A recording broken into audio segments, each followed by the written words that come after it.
bahwa pada saat ini merupakan hari yang berbahagia buat TLK Ibu, secara khusus perempuan atau ibu-ibu Tuhan di Jemaat Masih yang merayakan ulang tahun ke-49. Kalau dihitung, dikategorikan usia ini sudah pralansia ya. Pralansia 45 sampai 55 tahun. Itu bukan sesuatu umur yang mudah. Pasti sudah memasuki usia dan siap untuk memasuki usia tua. Nah, saudara-saudara, kita bersama merenungkan bahagian firman Tuhan ini yang saya beri judul atau tema khotbah kita, istri yang cakap dan bijak. Istri yang cakap dan bijak. Mungkin agak panjang, tapi saya usahakan mempersingkatnya. Masa kini saat ini banyak perempuan menjadikan kecantikan fisik itu sebagai syarat untuk mendapatkan sesuatu yang ia inginkan. Baik itu pekerjaan, uang, dan teman hidup atau pacar. Karena itu sudah menyebar ya, owner skincare sebanyak ya. Nah, banyak perempuan saya lihat kurang laki-laki, ada mungkin tapi kurang ya. Tapi lebih kebanyakan perempuan yang merebutkan skincare untuk supaya wajahnya bisa glowing. Kadang-kadang hanya wajah, muka, tapi ke bawah itu gelap. Ya, saudara-saudara, bukankah itu juga, ini juga yang menjadi persyaratan bagi hampir semua instansi di negara kita, baik itu di instansi pemerintah, juga instansi swasta, juga dalam dunia pendidikan. Ini hampir diterapkan dalam merekrut anggota baru. Ya, siapa yang nakes di sini? Tenaga kesehatan, TNI, Polri. Ada syarat ya, tinggi harus minimal 163, 165, minimal ya, paling tinggi. Apalagi kalau yang akan menjadi kasir-kasir di supermarket itu, di mall-mall itu, wajahnya harus menawan, cantik, putih, bersih. Kalau pergi mendaftar dengan yang wajah ya rata-rata biasa saja, lebih baik mundur saja. Maju itu yang pasti diterima itu yang cantik. Menjadi tenaga kesehatan juga seperti itu. Harus tinggi, ya kulit bersih. Karena itu banyak kasihan orang yang bertumbuh pendek, suka menjadi perawat tapi tidak bisa. Karena itu sekarang kan sudah mulai ada supaya bisa tinggi tuh, terapi-terapi supaya bisa tinggi. Nah, saudara-saudara, itulah dunia. Tetapi apa kata Alkitab dalam pembacaan kita saat ini? Apakah kata Alkitab tentang kecantikan itu? Ayat-ayat yang kita baca tadi melukiskan istri dan ibu yang ideal. Istri dan ibu yang ideal. Dalam perikop ini, kalau kita baca sebelum pasal 31, kita melihat, atau sebelum ayat 10 itu, Lemuel, seorang raja di masa waktu itu. Ia mengalihkan fokus kepada kecantikan batin wanita yang bijak. Bukan hanya cantik fisik, tetapi kecantikan batin wanita yang bijak. Dan menurut Lemuel, ini yang lebih penting daripada kecantikan fisik manapun. Tapi bukan berarti orang yang cantik tidak berharga ya, berharga. Kalau di teman-teman di kantor bilang, carilah yang bisa dibawa di arisan. Emangnya kalau yang wajah-wajah tidak bisa dibawa arisan itu tidak disuka? Yang bisa dibawa di arisan itu kalau dalam kami ya, di dulu. Nah, saudara-saudara, Lemuel memfokuskan perhatian kepada perempuan dengan kecantikan batin.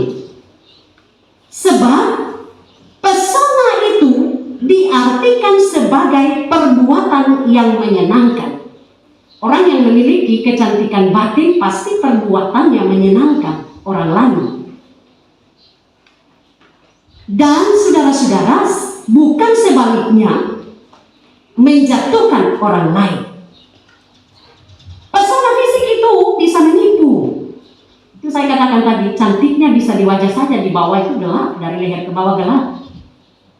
Kecantikan juga bisa menipu dengan sebenarnya dia bukan perempuan yang baik. Kecantikan fisik itu juga bisa berkurang seiring bertambahnya usia. Nah, kalau ibu-ibu masih yang baru menikah, belum ada anak atau yang supaya anak satu, pasti langsing-langsing. Tapi kalau kami ini lihat saja, kalau kami berdiri, perut ini tidak tahu mana yang perut. Ya sudah bersusun, bisa berubah, sudah putih, perut timbul. Berubah sudah, bukan putih kulit, tapi perut kami sudah timbul. Ya, saudara-saudara, fisik kecantikan itu bisa berkurang. Yang dulu wajahnya glowing, ketika memasuki usia pralansia ini 49 sudah mulai keriput. Karena itu adik-adik cewek-cewek pilih, kalau pilih suami itu pilih yang lebih dewasa. Supaya kalau kita sudah mulai keriput, matanya sudah mulai rabun. Mata suami kita sudah mulai rabun, dia sudah lihat itu kita sudah cantik. Ya itu ya, itu kata orang ya. Jadi ya cewek-cewek pilih yang dewasa. Karena kalau kita sudah mulai keriput, suami kita juga sudah mulai tua, matanya sudah mulai rabun. Dia sudah lihat kita sudah tidak cantik. Nah, kecantikan batin itu bisa bertahan. Cantik fisik itu akan berubah seiring bertambahnya usia, tetapi cantik batin itu sekalipun kita sudah keriput, sudah tua, jalan kita sudah tidak lurus, kadang maju satu langkah mundur dua langkah, karena tidak mampu lagi melangkah ya, tapi dia akan tetap bertahan dalam kehidupan kita. Pertanyaan sekarang, bagaimana supaya kecantikan batin itu bisa bertahan? Itu kan, bagaimana supaya kecantikan batin itu bisa bertahan? Nah, saudara-saudara, orang yang hidup dalam kecantikan batin, hidupnya seluruhnya akan berkisar pada takut dan hormat akan Allah. Itu yang pertama. Supaya dia bisa memiliki kecantikan batin dalam hidupnya. Adalah perempuan atau mungkin seluruh jemaat. Seluruh hidupnya berkisar pada takut dan hormat akan Allah. Dia takut kepada Allah lalu dia hormat. Takut bukan berarti seperti anak-anak sekolah yang ketika tidak mengerjakan PR dari guru, ya mereka tidak mau sekolah, takut nanti dihukum. Bukan seperti itu ya. Takut kepada Tuhan adalah rasa hormat, rasa cinta, rasa sayang kita kepada Allah sebab hanya Dia yang kita miliki. Tidak ada yang lain yang memberikan keselamatan kepada kita. Yang kedua, supaya kecantikan batin itu bisa bertahan adalah, bacaan kita dibilang, istri yang rajin. Dia bangun ketika hari masih malam, artinya masih gelap. Jangan juga bangun jam-jam 1, apalagi kalau belum bersisir. So bangun dia lalu pergi ke suami, kasih bangun, pasti kaget suami. Apa yang dikira hantu ya? Dia bangun subuh ketika masih gelap. Lalu dia mempersiapkan segala sesuatu untuk kebutuhan keluarganya. Tidak menjadi perempuan yang pemalas. Saya berkhotbah pada beberapa minggu yang lewat di jemaat masih. Banyak orang tua yang tidak mendidik anaknya sejak kecil. Sehingga mereka ketika dewasa, remaja dan pemuda lebih melihat hal-hal yang di luar, sehingga etika atau norma kekristenan di tiap rumah tangga Kristen itu berantakan. Moral mereka sudah mulai bergeser dengan ilmu pengetahuan dan teknologi. Ya, HP yang cuma satu genggam itu bisa melihat seluruh dunia. Kalau kita orang tua hanya baku teks, skincare, tidak mengajar anak-anak untuk bagaimana mereka bisa mandiri bekerja di rumah. Mama saya, orang tua kami bilang begini, bagaimanapun tingginya jabatan kamu, bagaimanapun tingginya pendidikan kamu, selagi masih perempuan pasti akan turun ke dapur. Artinya pasti akan melayani suami, melayani anak-anak, melayani keluarga. Kecuali memang orang itu punya ekonomi yang mapan dan memiliki banyak asisten rumah tangga. Sehingga ada anak yang diasuh dan mengikuti pola asuh asisten rumah tangga, bukan lagi pola asuh ibunya. Kita terlalu mementingkan kehidupan kita, tidak peduli kepada suami dan tidak peduli kepada anak-anak. Padahal anak-anak itu anugerah Tuhan yang luar biasa. Banyak yang sudah menikah sampai bertahun-tahun belum juga dikaruniai anak. Tapi ada keluarga yang sudah dikaruniai anak, justru mama-mamanya yang telantarkan. Kalau mamanya keluar, melihat wajahnya dan gayanya sungguh luar biasa. Saya melihat itu kadang, apa itu? Saya tidak tahu alis. Alis itu seperti lintah yang sudah kenyang. Tebal sekali. Ya, pakaiannya, bajunya. Tapi ketika anaknya keluar, oh tolong. Anaknya, tidak diurus. Kadang-kadang jangankan pakaian saja, mencari makan anak-anak sering pergi ke nenek. Itu kan jalan yang terbaik. Karena di rumah tangganya mamanya tidak peduli. Ke nenek saja, ke tante saja, ke mama tua saja. Kan di sana ada. Jadi orang tua sudah semakin terbiasa dan karena terbiasa itu terus sudah menjadi kesenangan. Nah ibu-ibu kalau mau bijak, jangan malas, rajin memasak, rajin urus anak, kasih makan anak, jangan orang lain yang kasih makan anak. Kasih makan suami, jangan disuruh orang kasih makan suami kita. Bahaya itu. Pelan-pelan dia mau pergi warung karena sudah mulai kopinya enak, apalagi warungnya janda yang punya warung janda. Kopinya enak, besok-besok dia pergi lagi, dia bayar nanti ya mbak, saya kembali lagi. Dia kembali 1 bulan sudah dengan bajunya ke sana. Ibu-ibu perhatikan suami, jangan tidak perhatikan. Ya urus suami, jangan malas. Lalu yang ketiga, supaya itu kecantikan batin itu tetap menjadi bahagia dalam hidup kita, setia kepada Tuhan dan setia kepada pasangan hidup, kepada suami. Suaminya ketika di pintu gerbang akan dikenal, oh ini istrinya ini. Kenapa? Karena kehidupannya, perkataannya, tutur katanya, sikapnya itu bijak.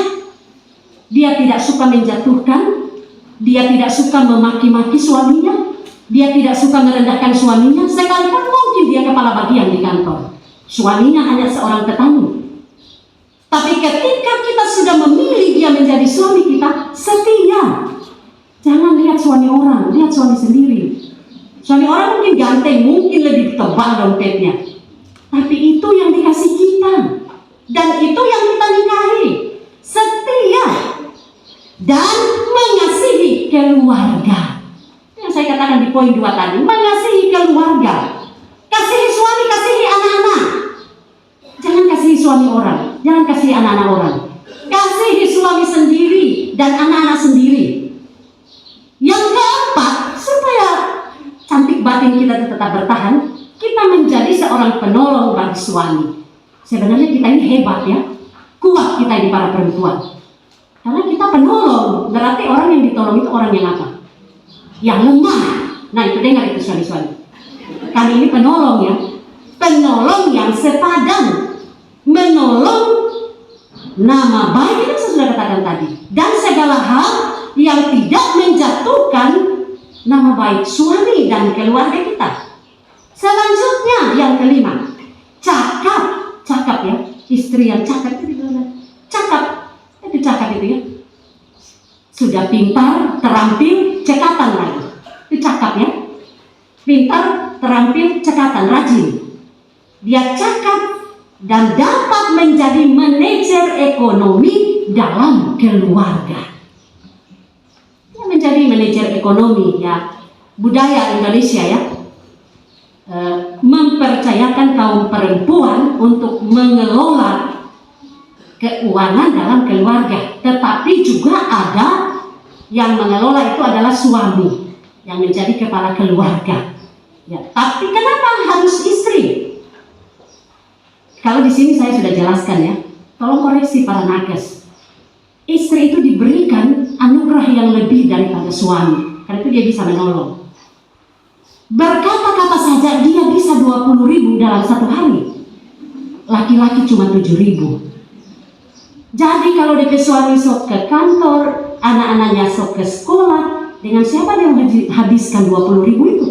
Karena besok ada lagi 20.000 yang baru. Mulailah dia menghabiskan dengan tetangga. Saya bercerita, yang si ini itu ibu itu kan supaya habis 20.000. Karena kalau suaminya pulang malam belum habis, mulai lagi suaminya dia veto. Anak-anak lagi. Mengerti ya suaminya, kalau istri sudah mulai cerewet dia akan menghabiskan itu. Jangan marah. Ya. Laki-laki 7.000 kata itu baru perkataan, belum lagi perbuatan-perbuatan, multitasking ya. Perempuan itu multitasking karena batang otaknya itu lebih apa ya? Kiri kanan itu lurus, laki-laki itu ada sekat. Karena itu dia bisa bekerja banyak dalam satu waktu tertentu. Dia bisa masak sambil gendong anak, menyanyi, bapel juga dia bisa dengan kakinya begini. Tapi kalau laki-laki tidak bisa itu.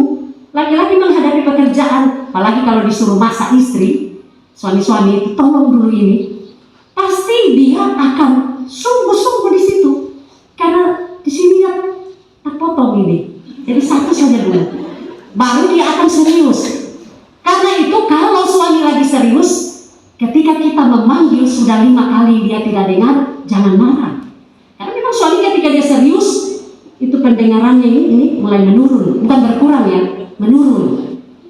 Jadi kalau 3 kali nanti kita marah kadang, mata ini baru dia lihat, kenapa matamu? Padahal kita marah, tapi 5 kali cuma bilang sedang menurun. Karena itu laki-laki itu chef yang paling handal itu. Masakan yang dimasak oleh laki-laki, oleh suami-suami itu paling enak. Saya paling suka kalau suami masak karena dia memang serius. Belum lagi berpikir. Ketika mereka nonton bola jangan bicara soal sayur di pasar, tidak akan nyambung. Tapi istri bisa. Ketika sementara berbicara dengan teman, ada yang lewat, dia buka mata ini, lihat itu. Saudara, tema lain lagi. Nah, saudara-saudara, dapat menjadi manajer ekonomi. Tapi banyak juga suami-suami yang pelit.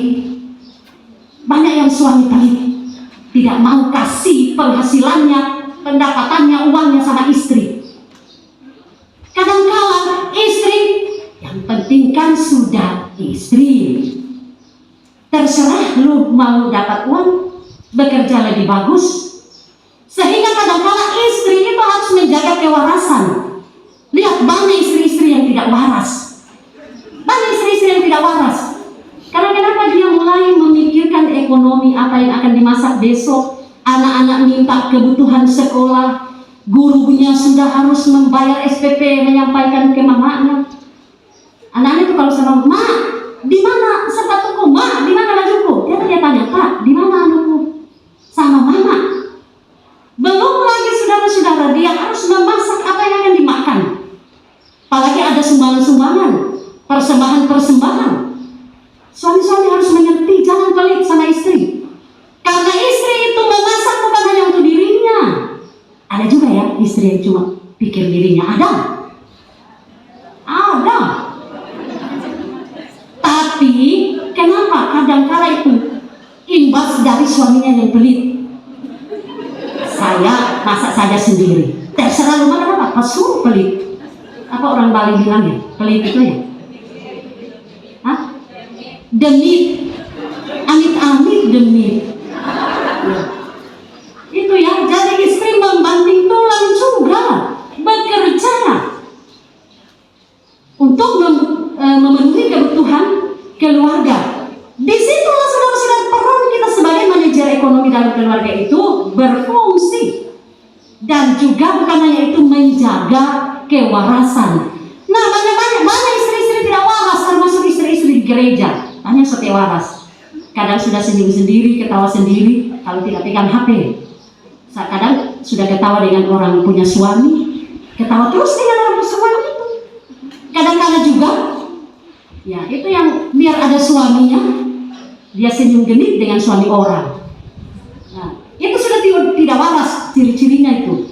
Jadi perhatikan suami kalau sampai waras istri begitu, turun jadi rumah, kau ajar ya. Lalu penuhi kebutuhan hidupnya. Saudara-saudara, barangkali semua yang saya sebutkan tadi itu tidak dapat digenapi dalam diri seorang istri atau ibu. Bisa jadi karena kita tidak sempurna. Kita menikah dengan perempuan yang tidak sempurna. Tetapi setiap istri bisa berusaha untuk melayani keluarganya. Mungkin tidak semua yang kita punya itu, tetapi setiap kita bisa melayani, kita berusaha melayani keluarga, kita berusaha melayani Allah, dan kita berusaha melayani sesama sesuai kemampuan kita. Karena tetap percaya dalam segala hal yang kita perbuat adalah Tuhan mengetahui. Dalam segala hal dahulukan kehendak Tuhan, karena apa yang Tuhan pikirkan tentang kita itu lebih baik dari apa yang orang pikirkan tentang kita. Tidak usah peduli omongan mau jadi apa dia, tidak usah peduli. Yang penting peduli apa kata Tuhan bagi diri kita. Kita mempunyai tujuan untuk melayani sesama, melayani keluarga, dan melayani Allah. Belajar fokus pada perkembangan kecantikan batin, bukan hanya fisik, tapi batin. Karakter yang mulia. Karena itu akan bertahan sampai akhir hidup kita. Terpujilah Kristus. Amin.